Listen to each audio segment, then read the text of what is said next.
Now, Brian, let's cover off these two games at Allegiant Stadium before we get to your Golden Knights experience. The Canberra Raiders 30 defeated the Warriors 8 at Allegiant Stadium. Now, where we were parked in the box, we were adjacent to what was deemed as the away coach. Yes. And what a cursed box that was. It was. None from 4. It was a cursed box, wasn't it? First of all, we saw Sammy Burgess just smash the glass after Wigan scored their 4th try. That's right. And Webby went in there.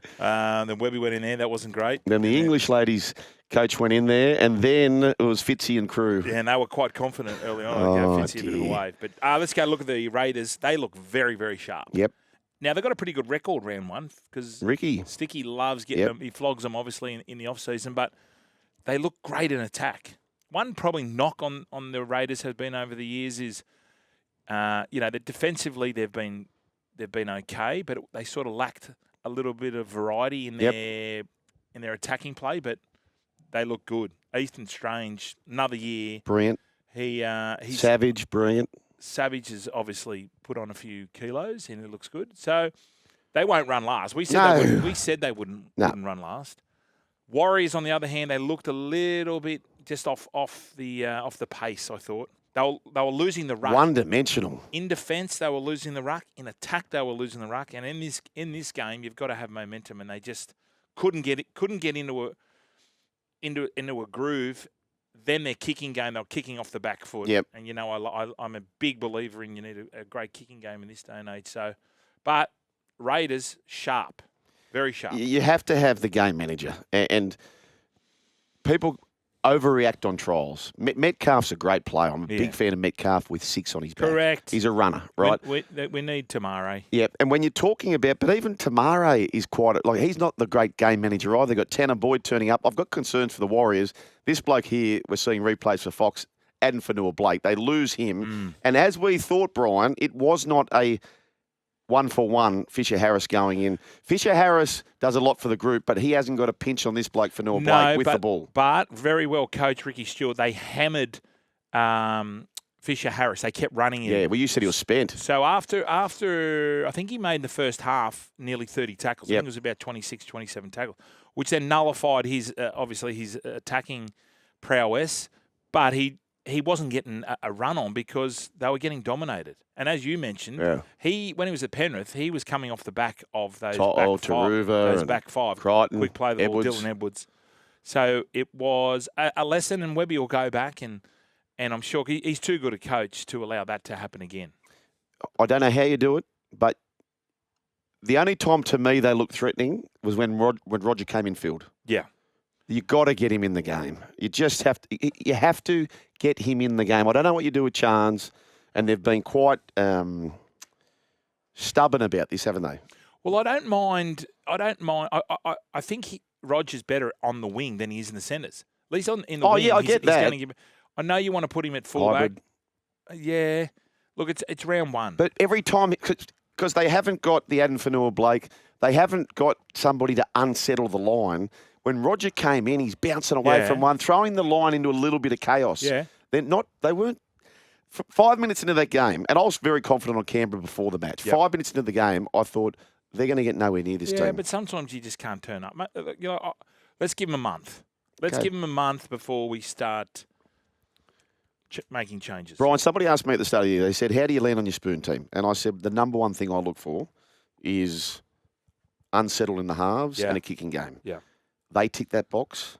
Titans tick that box. Knights tick that box. Is that fair? Well, yeah, it is. But everyone, all these players, all these kickers that play NRL can kick. It's the fact when they're kicking off the back foot. It's the fact they're kicking under pressure. Yep. That's why Penrith is so good at it, is because they get the quick play the ball. Yes. A lot of other teams have slowly started to realise you need a quick play the ball, and they do it with Dylan Edwards. They do. So it is a simple game when you break it down. Kick, chase, tackle, but they just weren't getting enough field position. Owen Paddy, what a way to start your career. He came on at the end. Tommy Starling was brilliant. Savelio Tamale on the first game for the Raiders. Second NRL game, 16 runs for 219 metres. I've looked at his numbers in the lower grades. He looks like a bloke who just churns out 200 every week. So he's going to be a handy backup. 92 post-contact metres. That's some number there for Savelio. Joe Tarpany's in trouble. The sin bin in Sin City. The shoulder charge on Mitch Barnett, so he'll most certainly miss week 2. He's missed 2 weeks. He has missed 2 weeks. Is that correct, Brooks, man? No, he's not listening. I think he got 2 weeks. Pretty sure he got 2 weeks. Coach Webster, who I do rate as a coach, not the best start for Metcalf, and CHT is a new halves pairing. That is not the answer. I know that straight away. That is not the answer for the Warriors, Metcalf and CHT. I think it's. I like CHT as a backup 9, but Metcalf as a 6. But you've got to work out that number 7 position. And what changes does he make next week? They're hosting Manly in the Friday night game. Then they host the Roosters, and then they play the West Tigers. So they have the bye. It's a big first 5 weeks for the Warriors. The Panthers, the Premiers, no Brian To'o.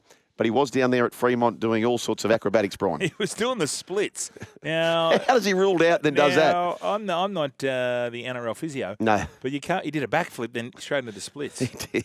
I don't know whether Ivan would have been too keen on that. But I was that keen on the Sharks.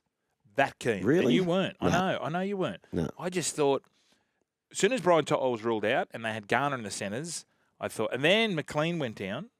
And they had to adjust, and they put Dane Laurie on the wing, but just the system just keeps rolling on. So Fox League have put a camera and a mic on Dylan Edwards, on Isaah Yeo and Nathan Cleary. So there was a camera just constantly on each player with the audio. And I was talking to one of the guys who was listening to Dylan Edwards, and that baby face, really? He's a serpent tongue. Is he? He couldn't believe he was giving it to players. Like, really? giving it to Mardo. Mardo missed a tackle, and he was just into him. Wow. He says, doesn't shut up the whole time. No. And said producer went up to Dylan and said, mate, I was listening to you. And he goes, oh, sorry. He goes, so that'll be great watching. That'll be great listening and great watching. And Isaah Yeo, I said this on Jimmy's podcast, on his show yesterday. Brad Clyde's the best lock I've ever seen. Okay. I grew up with, obviously, Brad Clyde. 2-time Clive Churchill medalist. Isaah Yeo, I'm telling you. What a player. By the end of his career, and I'd hate to say it, I think he might be a better lock forward than Bradley Clyde. Well, what more could he do? Golden Boot winner, the incumbent Golden Boot winner, the Australian captain, the premiership winning captain for the 4th time. You just watch what he does, and he puts the defence into 2 minds every time. And by the way, listeners, in our studio, we can zoom across. There's a block of units. I don't want to tell you where it is, but the great Bradley Clyde actually lives over there. We've got to get him over here one day. Because I sometimes look at his laundry that he hangs out. He puts his Clive Churchill medal out there. 2. Two Clive Churchill. Isaah Yeo was brilliant. As long as I suppose they have. Now, in hindsight, looking back, when I backed the Sharks, I just thought to myself. No. You know, Brian, you know what? This guy doesn't get enough reps. And yes, the players and Nathan Cleary, he's the Prince of Penrith. This bloke, Ivan Cleary, at the moment, he got beat by Bellamy in 2020, and since then, he is just too good for everyone. Well, I need to know who his strength and conditioning team is. Yeah.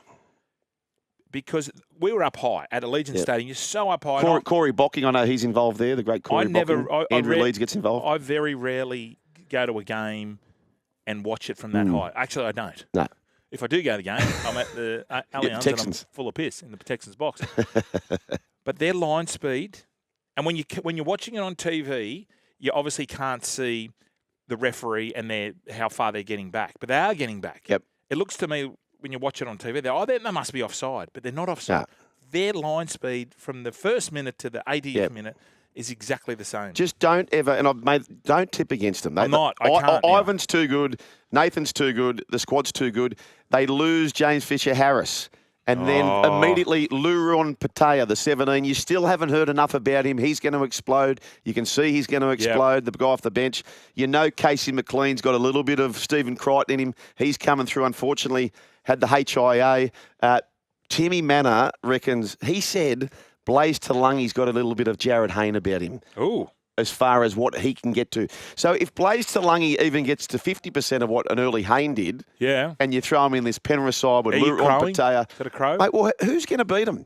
Ivan Cleary and that team, who is going to beat the Penrith Panthers? Everyone wants to back Melbourne. Everyone wants to beat Melbourne. There's a fair case for that. But for me, Michelle Pfeiffer.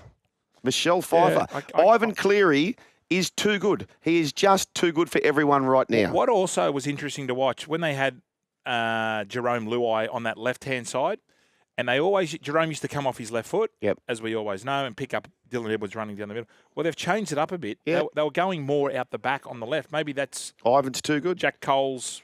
That's what he likes as a ball player. Yep. Well done to Ivan Cleary and what they've achieved out there. 1300 01 1170 is the way to have your say. I think the coaching in any sport is heavily underrated. He is an absolute superstar, Ivan Cleary, and that is no disrespect to the great coaches we have, Craig Fitzgibbon and Craig Bellamy and Ricky Stewart and Trent Robinson and all these great coaches, but he is just a peg above at the moment. But in saying that, the Sharks, in years gone by, they would have run on. They would have run on with that. The Penrith. So they were 14 in front, the Panthers. Yeah, Sharks weren't far away, so they'll be there. They'll be there. They'll be top 4. No Blaze Talangi, no top. They were big key outs. I think they are still the team to beat, in my opinion. You're still here? We'll see more on the Joel and Fletch socials and catch us live on SEN Radio. Because if you don't, you're an A grade. But if you do, you're the absolute Mickey.